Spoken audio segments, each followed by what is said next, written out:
नमस्कार, मैं उदय। IN24 की खास पेशकश असेंबली कप मध्य प्रदेश छत्तीसगढ़ पर लगातार हमारी नजर बनी हुई है। और अगर बात करें तो आज छत्तीसगढ़ की 20 सीटों पर मतदान हो रहा है। तो मतदान की बात करें तो 1 बज गए हैं और अगर मतदान प्रतिशत की बात करें तो 20% तक मतदान हो चुका है। और साथ ही हमारे साथ हमारे सहयोगी प्रशिता भी जुड़ी हुई है। प्रशिता। बिल्कुल उदय, असेंबली कप मध्य प्रदेश छत्तीसगढ़ लोकतंत्र का महापर्व है। बढ़ चढ़कर लोग मतदान करने को पहुंच रहे हैं। अगर वोट परसेंट की बात की जाए तो 22% वोट प्रतिशत अब तक सामने आ चुका है। लोगों में उदय उत्साह देखा जा रहा है। छत्तीसगढ़ की 20 विधानसभा सीटों पर आज मतदान हो रहा है। 20 विधानसभा सीटें अगर देखें हम तो इन पर 19 में कांग्रेस का कब्जा है, 1 पर भारतीय जनता पार्टी का कब्जा है। 5 हाई प्रोफाइल सीटें जिनमें बीजेपी और कांग्रेस के दिग्गज चुनावी मैदान में है। वहीं मतदान को लेकर अगर बात की जाए तो बढ़ चढ़कर लोग मतदान कर रहे हैं। काफी उत्साह लोगों में देखा जा रहा है। मतदान केंद्रों पर पहुंच रहे उदय। प्रशिता, अगर बात करें तो नक्सल प्रभावित ये क्षेत्र है और अगर हम 2018 के इलेक्शन की बात करें तो पिछली बार जो मत प्रतिशत मिले थे कांग्रेस को वो करीब 43% मिले थे। और अगर बीजेपी की बात करें तो बीजेपी को जो पिछली बार मत प्रतिशत थे यानी कि वोट परसेंट की बात करें तो करीब 32% थे और अभी तक जो वोट प्रतिशत पड़े हैं वो करीब 22% तक पड़ चुके हैं। तो ऐसे में अगर मत प्रतिशत बढ़ेगा तो क्या इससे कांग्रेस को फायदा मिलता हुआ नजर आएगा, क्योंकि 20 में से 19 सीटें कांग्रेस के खाते में। सिर्फ एक महत्वपूर्ण सीट राजनांदगांव, जहां से पूर्व सीएम डॉक्टर रमन सिंह चुनावी मैदान में है। कितनी बड़ी चुनौती यहां बीजेपी के लिए होगी इन 20 सीटों को पार करना। बिल्कुल, पहले चरण की बात करें उदय तो पहले फेज के चुनाव में 223 उम्मीदवार इस बार मैदान में हैं, जिनके भाग्य का फैसला जो है वो आज मतदाता मतपेटी में कैद कर देंगे। छत्तीसगढ़ के मतदाताओं की संख्या टीवी स्क्रीन पर अब हमको दिखा रहे हैं। पुरुष मतदाता, महिला मतदाता, अन्य की कुल मतदाताओं की बात की जाए तो ये मतदाताओं का आंकड़ा है 1,20,830 पुरुष मतदाता है, 1,02,39,410 महिला मतदाता है। अन्य मतदाताओं की बात करें तो 7 से 90 अन्य मतदाता है। कुल मतदाता 2,03,60,240 ये मतदाताओं की संख्या है छत्तीसगढ़ के। वहीं 20 विधानसभा सीटों की बात की जाए तो ये 20 विधानसभा सीटों पर मतदाताओं का आंकड़ा 40,78,621 वोटर से। ये वो आंकड़ा है जो आज जो 223 उम्मीदवार चुनावी मैदान में हैं उनके भाग्य का फैसला मत पेटी में आज कैद हो जाएगा उदय। प्रशिता, अगर बात करें तो बीजेपी कांग्रेस तो इस बार चुनावी मैदान में है ही, लेकिन अगर बात करें तो अन्य पार्टियां भी इस बार चुनावी मैदान में है। सबसे बड़ी बात यह है कि राजनांदगांव में इस बार सबसे ज्यादा प्रत्याशी चुनावी मैदान में और यहीं से पूर्व सीएम डॉक्टर रमन सिंह भी चुनावी मैदान में। अगर बात करें तो पिछली बार इस बार के अगर मतदान की बात करें तो बीएसपी, आप, सीपीआई और जेसीसीजे, हमर राज पार्टी, गोंडवाना गणतंत्र पार्टी और जोहार छत्तीसगढ़ पार्टी भी मैदान में है। तो किस तरह के चुनावी समीकरण बनते देख रहे हैं, क्योंकि बीजेपी की बात करें तो बीजेपी स्ट्रगल करती हुई तो नजर आ रही है, लेकिन बीजेपी के सामने अन्य पार्टियां भी चुनौती खड़ी करती हुई नजर आएंगी। बिल्कुल उदय, बीजेपी की साख दाव पर तो है ही, लेकिन जिस तरह से हमने देखा चुनाव प्रचार में कैंपेनिंग की बात की जाए तो बीजेपी के तमाम दिग्गज इस बार चुनावी मैदान में थे। और छत्तीसगढ़ में प्रथम चरण का मतदान है।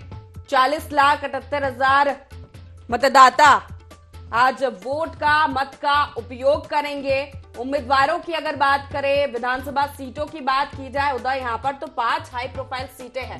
राजनांदगांव विधानसभा अगर हम देखें उदय तो यहाँ पर पूर्व सीएम रमन सिंह चुनावी मैदान में है। मुकाबला दिलचस्प है। कई विधानसभा सीटें ऐसी जहां पर काफी क्लोज रहा है। पिछले कह सकते हैं काफी महत्वपूर्ण ये चुनाव होने वाला, देखने वाली बात होगी कि मुकाबला कितना कड़ा यहां होता हुआ नजर आ रहा है।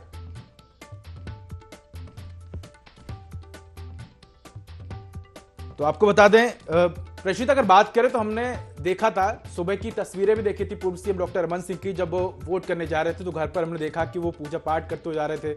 इसके बाद छत्तीसगढ़ में हमने ये भी देखा कि कई इस बार मुद्दे रहे हैं, चाहे वो ईडी को लेकर हो, शराब को लेकर हो। तो दूसरी तरफ हमने ये भी देखा कि भूपेश बघेल की तरफ से जो योजनाएं चलाई जा रही हैं, कई महत्वपूर्ण योजनाएं जो लोगों को काफी पसंद भी आ रही हैं। तो इसी खबर पर अधिक जानकारी के लिए, चर्चा के लिए हमारे साथ सत्य प्रकाश जी जुड़ चुके हैं, कांग्रेस प्रवक्ता हैं। सर, स्वागत है आपका IN24 में। सर, मेरा पहला सवाल है, अगर बात करें इस बार के मतदान प्रतिशत की तो अभी तक के जो आंकड़े सामने आए हैं उसमें 22% तक मतदान हो चुका है। काफी टाइम बचा है अभी, लेकिन पिछले बार की अगर मत प्रतिशत की बात करें तो कांग्रेस जो है वो 43% मत प्रतिशत मिला था, बीजेपी को 32% मत मिला था। और हमने देखा था कि क्या कुछ स्थिति छत्तीसगढ़ में बनती हुई नजर आई थी। क्या इस बार भी मत प्रतिशत जो है वो कांग्रेस के फेवर में जाता हुआ नजर आ रहा है, यहां कांग्रेस की मुश्किलें खड़ी करती हुई नजर आएगा? हेलो, अरे मैं तो स्टूडियो में यार, मेरे से सवाल कर रहे हो? जी सत्यप्रकाश जी। जी हेलो, आवाज आ रही है मेरी? जी सर, सुन पा रहे हैं आपको हम। हाँ, तो मैं जैसे आपने कहा, देखिए जब 2018 का चुनाव हुआ 10% का मार्जिन था। उससे पहले आप चुनाव को देखिए तो 1% से कम रहते थे कई चुनाव में।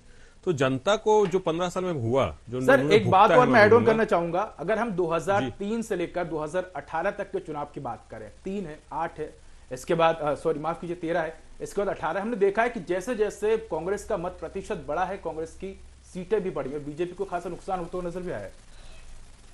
जी उदय जी, वही मैं बोलना चाह रहा था कि देखिए आपने पिछले 3-4 चुनाव की बात की। देखिए हम कांग्रेस पार्टी की मैं बात करूंगा तो हम कभी 14 पे नहीं थे, हम अभी 36, 37, 38 के आसपास रहते थे। तो इसका मतलब था कि कांग्रेस पार्टी का और प्रतिशत जो था वो भी बहुत कम रहता था, 1% के भी कम कई दफा तो हुआ है। तो कांग्रेस पार्टी का भरोसा जनता का हमेशा रहा है। ठीक है, कुछ राजनीतिक ऐसी घटना हुई कि जिसकी वजह से हम नहीं सत्ता हासिल कर पाए, वो एक अलग विषय है। मगर फिर भी देखिए जनता ने हमेशा भरोसा दिखाया है कि कांग्रेस पार्टी हमको कुछ करके दे सकती है। कांग्रेस पार्टी हमको ऊपर भरोसा था जनता का, उन्होंने विश्वास हमेशा जताया। हम 14 पे कभी नहीं है, जबकि ये दावे करते थे कि हमने ये विकास के काम किए, वो विकास के काम किए, उसके बावजूद भी जो मार्जिन था वो कम रहता था, हमको सीटें उतनी मिलती थी। तो ये दिखता था कि कांग्रेस पार्टी को भरोसा हमेशा रहा। और जब 2018 में जब बोलते ना पाक का घड़ा भर गया था, तो जनता ने उसको फोड़ा है। और जनता ने फोड़ा तो उतना ज्यादा उन्होंने अपना गुस्सा निकाला है, अपना जो फ्रस्ट्रेशन था निकाला है कि 10%, ये छत्तीसगढ़ इतिहास में पहली बार हुआ था, 10% का मार्जिन था और हमने बंपर बहुमत हासिल किया, सत्ता में आ। देखिए, और मैं अब की बात करूंगा, सरकार आने के बाद 5 साल में हमने जो विकास किया है, जो योजनाएं जनता के लाभ के लिए बनाई, सत्यप्रकाश जी मैं लौटूंगा आपके पास। रविंद्र जी, बीजेपी ये नारा दे रही है कि औ ना सहीबो बदल के रहीबो, परिवर्तन आएगा।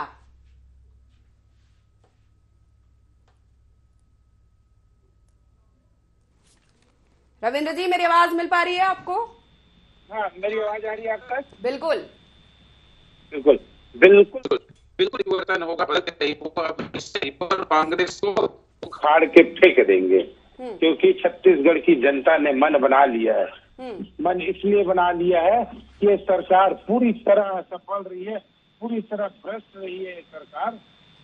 और जनता को ये मालूम है कि पिछली बार जो घोषणा पत्र इन्होंने लाया था किस तरह बरगलाया था, और जो घोषणा पत्र में वायदे किए गए थे वो कभी पूरा किया गया नहीं। शराबबंदी का इन्होंने वायदा किया था, बिल्कुल नहीं किया। 2 साल का बोनस देंगे, नहीं किया गया था। छत्तीसगढ़ पीएससी में व्यापक स्तर पर घोटाले की गई, अपने परिवार के लोगों को भर्ती किया गया। 2018 में भारतीय जनता पार्टी की सरकार में सब इंस्पेक्टर की भर्ती निकली, इनकी सरकार जाने का समय हो गया, अभी तक भर्ती नहीं कर पाए। युवा वर्ग पूरी तरह परेशान है, केवल इनके जुमले थे, बातें थे। इनके टीएस सिंहदेव बोलते हैं 36 वादों में 12 वादों को पूरा किया गया। अब फिर वही चुनाव की घड़ी है, घोषणा पत्र सामने, एक तरफ भूपेश का भरोसा है, एक तरफ मोदी की गारंटी है। कितना इफेक्टिव लग रहा है आपको इस बार का घोषणा पत्र?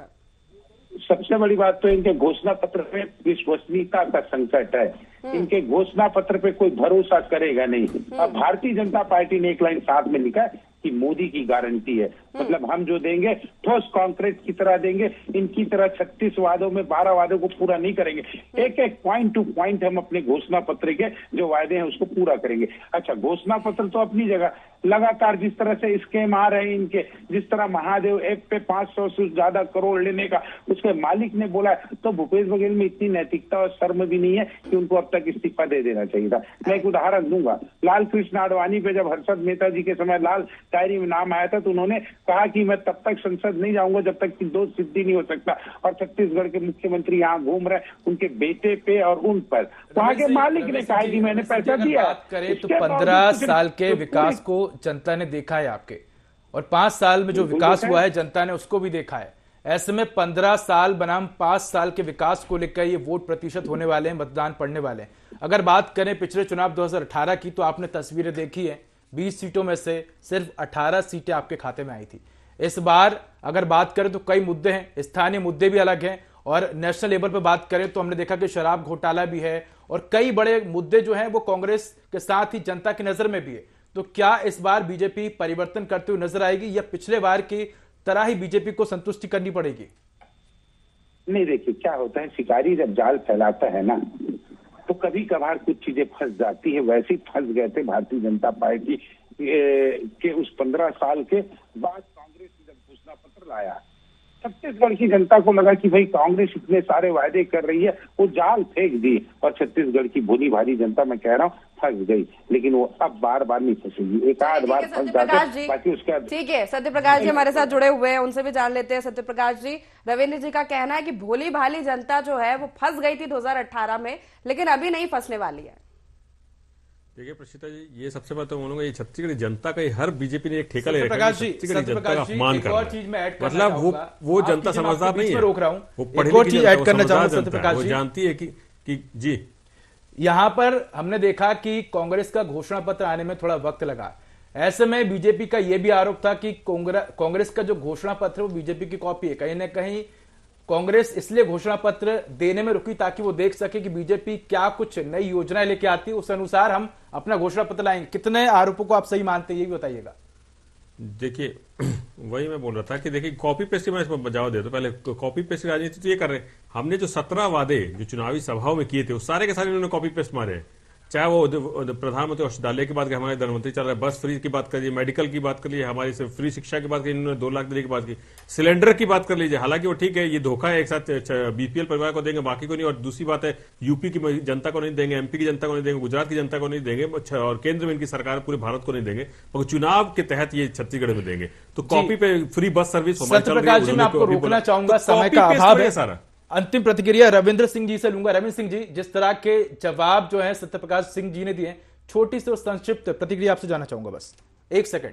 जी मैं ये कहना जी बिल्कुल, 2018 में इन्होंने शराबबंदी का वायदा किया था, इस घोषणा पत्र में क्यों नहीं डाला इन्होंने?